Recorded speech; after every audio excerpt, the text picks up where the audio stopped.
Pandian store சீரியலில் நம்ம கதிர் வேலைக்கெல்லாம் போயிட்டு அவங்க கொடுத்த பணத்தை வாங்கிக்கிட்டு வீட்டுக்கு ரிட்டன் வராப்பில் இங்கே என்னடானா நம்ம பாண்டியனோட மூத்த பொண்ணு ரொம்ப நாளைக்கு அப்புறம் சரவணனுக்கு பொண்ணு பார்த்துருக்கீங்களே அதை ஏன் என்கிட்ட சொல்லவே இல்லை அப்படின்னு சொல்லிட்டு கோவப்படுறாங்க ஆரம்பத்தில். அதுக்கப்புறம் சமாதானமும் படுத்திடுறாங்க.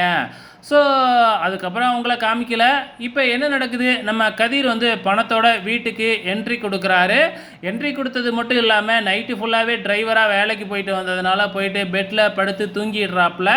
ஸோ நம்ம ராஜி என்ன செய்கிறாங்க அப்படின்னா காலேஜுக்கு புறப்பட்டு ரொம்பவுமே அமைதியாக உள்ளார வராங்க. ஏன்னா கதிர் தூங்குறாப்புல, நம்ம ஏதாச்சும் சத்தம் போட்டு அவனுக்கு டிஸ்டர்ப் ஆகிடக்கூடாது அப்படின்னு சொல்லிட்டு பார்த்து பார்த்து பொறுமையாக பேக்கு ஜிப்பு ஓப்பன் பண்ணுறதா இருக்கட்டும், பொருளை வைக்கிறதா இருக்கட்டும், டிஃபன் வைக்கிறதா இருக்கட்டும், ரொம்பவுமே பார்த்து பார்த்து பண்ணுறாங்க.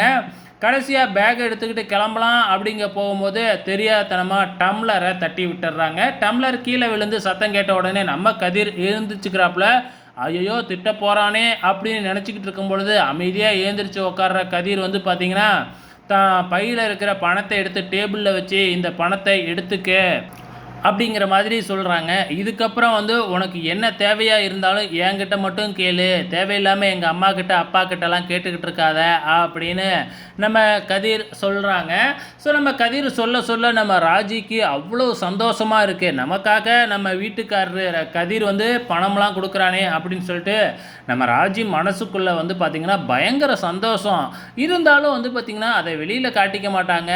வேணாம் வேணாம் அப்படின்னு சொல்கிறாங்க. கடைசியாக பணத்தை எடுக்க போகும்பொழுது என்ன தான் எனக்கு உன்னைய கல்யாணம் பண்ணிக்க விருப்பம் இல்லைனாலும் இது என்னோடய கடமை தானே அப்படிங்கிற மாதிரி நம்ம கதிர் சொன்ன உடனே நம்ம ராஜிக்கு பார்த்திங்கன்னா மனசு ரொம்பவுமே கஷ்டமாயிடுது.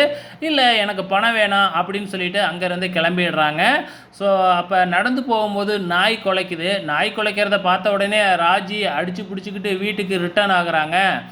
இதை பார்த்திங்கன்னா நம்ம கோமதியும் மீனாவும் பார்த்துட்டு என்ன போன வேகத்திலே ரிட்டர்ன் ஆகிற அப்படின்னு சொல்லி கேட்கும் பொழுது அவங்க உடனே சொல்ல ஆரம்பிக்கிறாங்க, இந்த மாதிரி பஸ் ஸ்டாப்பை தாண்டி போகும்போது ஒரு பெரிய நாய் குலைச்சிது, அதனால தான் ஒடியாந்துட்டேன், எனக்கு ரொம்பவுமே பயமாக இருக்குது அப்படி இப்படின்னு ஏதோ கதை சொல்லிக்கிட்டு இருக்கிறாங்க. இருங்க வரேன் அப்படின்னு சொல்லிட்டு நம்ம ராஜி திருப்பியும் உள்ளார போகிறாங்க. உள்ளார போன உடனே நம்ம கதிர் வச்சுருந்த காசை எடுக்க போகிறாங்க. நம்ம கதிர் தூங்கிக்கிட்டு இருக்காப்புலையாட்டுக்கே அப்படின்னு நினைக்கும் பொழுது கதிர் பார்த்திங்கன்னா இதை அப்பயே எடுத்துக்கிட்டு போயிருந்தா நாய் குலைச்சிருக்காதுல்ல அப்படின்னு சொன்ன உடனே நம்ம ராஜி பணத்தை எடுத்துக்கிட்டு நம்ம மீனாவையும் கூட்டிக்கிட்டு அப்படியே பேசிக்கிட்டே நடந்து போகிறாங்க. நம்ம ராஜி பார்த்திங்கன்னா தனி உலகத்தில் இருக்கிறாங்க. காரணம் என்ன அப்படின்னு பார்த்திங்கன்னா நம்ம கதிர் நமக்காக காசு சம்பாரித்து கொண்டு கொடுத்துருக்காப்லையே அப்படின்னு சொல்லிட்டு ராஜி பார்த்திங்கன்னா கனவுல வராங்க. மீனா ஏதேதோ பேசிக்கிட்டு வராங்க. ஆனால் அதை எதையுமே ராஜி காதில் வாங்கிக்கவே இல்லை. இதை மீனா கண்டுபிடிச்சிட்றாங்க. என்னடி விஷயம், நீ மாட்டுக்கு காற்றுல ஏதோ யோசிச்சுக்கிட்டே வர அப்படின்னு உடனே நம்ம ராஜி கதிர் கொடுத்த காசை எடுத்து காமிச்சு, பார்த்தீங்களா அவர் எனக்காக காசு கொடுத்துருக்குறாரு அப்படின்னு சொல்லிட்டு பார்த்திங்கன்னா அப்படியே வெக்கப்பட ஆரம்பிக்கிறாங்க நம்ம ராஜி. இதை பார்க்குற மீனாவுக்கு ரொம்ப ஆச்சரியமாக ஆயிடுது. நான் இப்போ தான் சொன்னேன், அதுக்குள்ளே நீங்கள் 2 பேரும் காதலிக்க ஆரம்பிச்சிட்டிங்களா, பாரு போக போக இன்னும் எப்படி ரொமான்ஸ் போக போகுது அப்படின்னு சொல்லிட்டு நம்ம ராஜியை கிண்டல் பண்ணுறாங்க மீனா. நம்ம ராஜியும் அதை நினச்சி சந்தோஷத்தான் படுறாங்க, அவங்க மறுக்கவே இல்லை. ஆக மொத்தத்தில் நம்ம ராஜி பார்த்திங்கன்னா கதிர் மேலே காதலில் விழுந்துட்டாங்க.